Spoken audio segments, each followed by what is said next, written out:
Kayo po ba mga bossing ko'y mananaya? Pero kayo po'y ang tagal-tagal na tumataya pero hanggang ngayon hindi ka pa rin manalo-nalo. Asya mga bossing ko, ako may ituturo sa inyo. Pero kapag parang walang dating sa inyo, ayaw nyong gawin, huwag pipilitin ang sarili.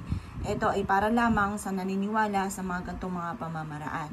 Pero ako mga bossing, mapaniwala ako sa mga ganito at ginagawa ko rin po ito. At tunay namang napakaraming blessing na dumating na hindi ako makapaniwala sa mga blessing na dumating. Ngayon pa mga bossing, kung ikaw ay mananaya, itong aking i-share sa inyo, mainam na magawa ninyo. Mainam po mga bossing ko, gawin nyo po ito ng mga bandang alas 7 ng umaga. Kumuha po kayo ng buhok ninyo, kahit hindi gatong kahaba mga bossing ko ha. Kahit konti lang, kahit gaganyan lang. Pagkatapos or kaya sa may suklay po ninyo.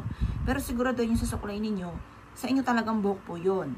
Ngayon pa mga bossing ko, dahil baka yung sa suklay po ninyo ay may kasama ng buhok ng mga anak ninyo, hindi naman sila nataya. Parang sa inyo lang talaga ito mga bossing. At pagkatapos, kailangan nyo ng 3 bawang. Ngayon mga bossing ko, humarap ka sa gawin silangan ng mga bandang 6:30 or kaya po alas 7. At pagkatapos mga bossing ko, kayo ay magwi-wish mula sa inyong pong puso. Sabihin niyo po sa pamamagitan ng pampaswerteng aking gagawin, makakamit ko lahat ng aking mga pinapangarap. Ganun ang mga pag-wish na walang gamit na sana, direct to the point ha. At pagtapos na po kayo mag-wish mga bossing ko, ang gagawin niyo po dito sa buhok at bawang, ilagay niyo siya sa kulay pula na pouch.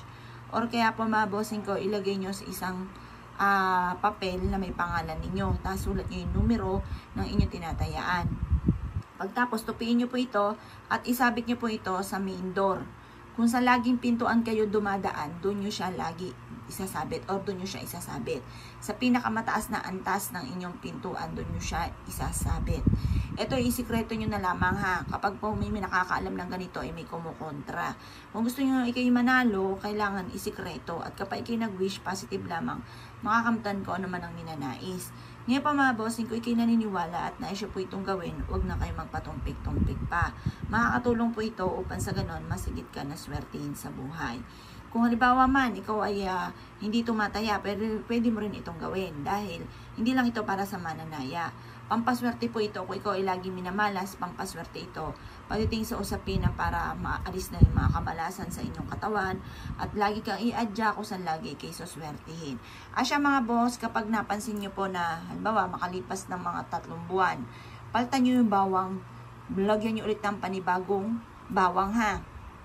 Kasi kapag po yung natuyo na marami na siyang nahigop na negative energy, palitan nyo na lang muli yung bawang po natin. Or palitan nyo muli ang ating pampaswerte. At iyan po mga bossing ko ay makakatulong sa inyo para lagi kang i-adya kung saan lagi kayo suswertihin. Kung hindi man sa pera, ikaw swertihin. Suswertihin ka sa pagninegosyo, mawawala ko naman ang kamalasan nyo. Kaya ako ikinaniwala at naisyo po itong gawin ay siya mga boss. Good luck po sa inyo po lahat.